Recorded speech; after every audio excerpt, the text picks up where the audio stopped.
Part B. In this part of the test, you'll hear 6 different extracts. In each extract, you'll hear people talking in a different healthcare setting. For questions 25 to 30, choose the answer A, B or C, which fits best according to what you hear. You'll have time to read each question before you listen. Complete your answers as you listen. Now look at question 25. Question 25, you hear a nursing handover by mental health outreach team. Now read the question.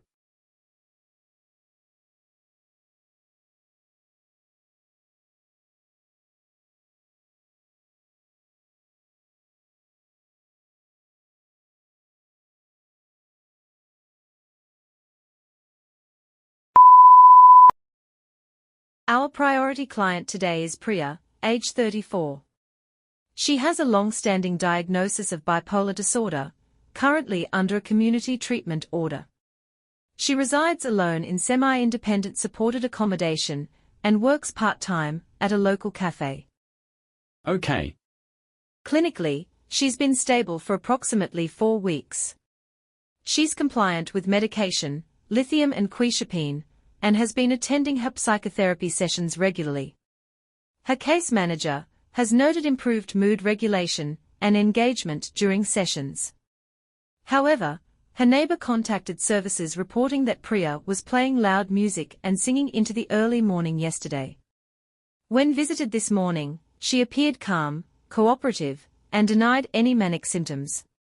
No flight of ideas or pressured speech. Speech and thought process were within normal limits, but it's worth keeping an eye on her sleep patterns, which can be an early indicator of relapse. Her review with the community psychiatrist is scheduled for Monday, so any further changes should be flagged promptly. Question 26, you hear the manager of a care home for the elderly talking to the nursing staff. Now read the question.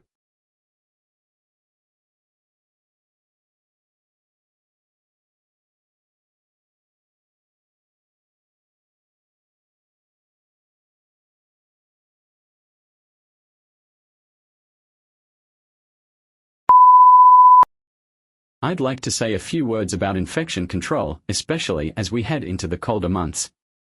First off, thank you all for maintaining such high standards. Our recent inspection highlighted how well we are managing hygiene protocols.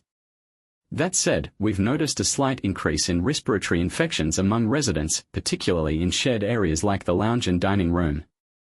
We suspect this may be linked to inconsistent mask use and lapses in hand hygiene during busy periods. So, please make sure masks are worn properly and hand sanitizer is used regularly, especially before and after resident contact. Also, remember to report any signs of illness in residents immediately, even if they seem minor. Early detection is key to preventing outbreaks. Lastly, please double-check that all cleaning schedules are being followed, especially for high-touch surfaces like door handles and handrails. Question 27. You hear part of a morning briefing on a hospital ward. Now read the question.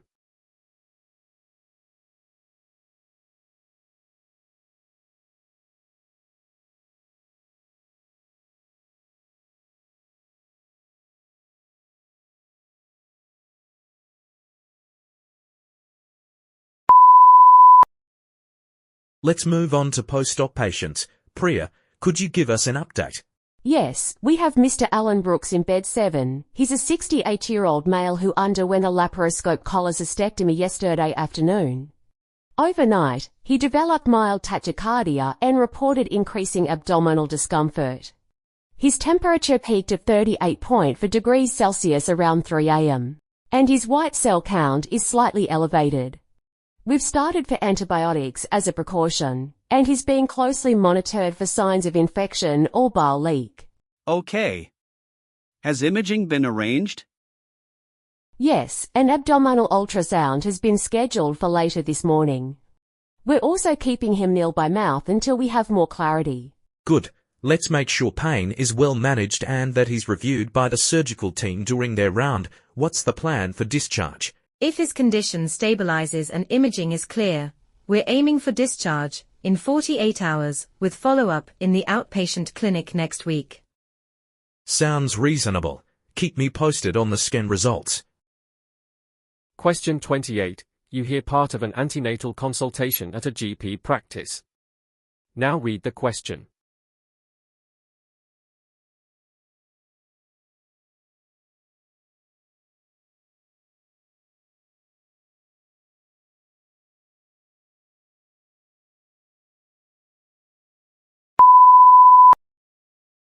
Hello, Miss Sally. What would you like to discuss today? I got a call about my glucose test results. Yes, I was going to bring that up. Your results suggest you may have gestational diabetes. It's not uncommon, especially in the third trimester, and we can manage it well with the right support. I see. I've been feeling more tired than usual, and I've had a few dizzy spells too. That could be related. We'll refer you to the diabetes team. They'll help you with diet planning and blood sugar monitoring. In many cases, lifestyle changes are enough, but if needed, we can consider medication later on. Will it affect the baby? If we manage it properly, the risks are low. But we'll keep a closer eye on the baby's growth and may recommend more frequent scans. Also, you might be advised to deliver a bit earlier, depending on how things go. Okay, that helps. I'll do whatever's needed. Great. I'll get the referral sorted today, and the midwife will follow up with you this week. Question 29. You hear a trainee doctor talking to her supervisor. Now read the question.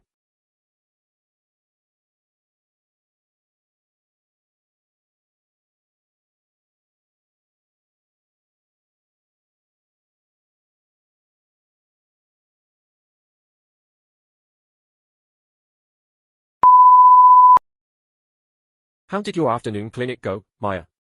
It was mostly fine, but I did struggle a bit with one consultation.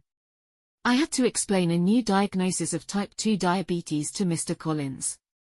I've gone over the protocol before, but I found it hard to strike the right balance between being clear and not overwhelming him. That's understandable.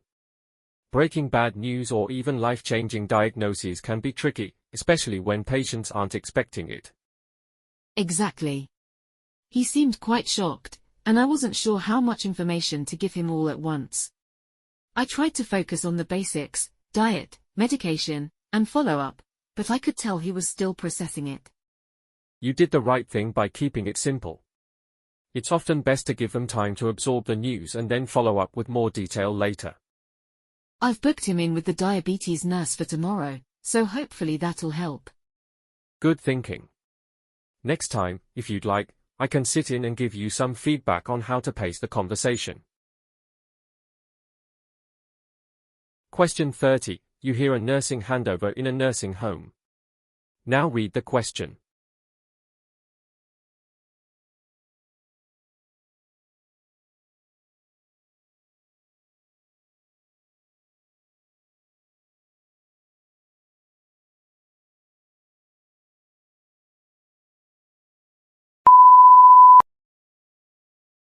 Moving on to Mr. Harry, aged 89, who has been transitioned onto an end-of-life care pathway. He has advanced stage congestive heart failure and is now bedbound.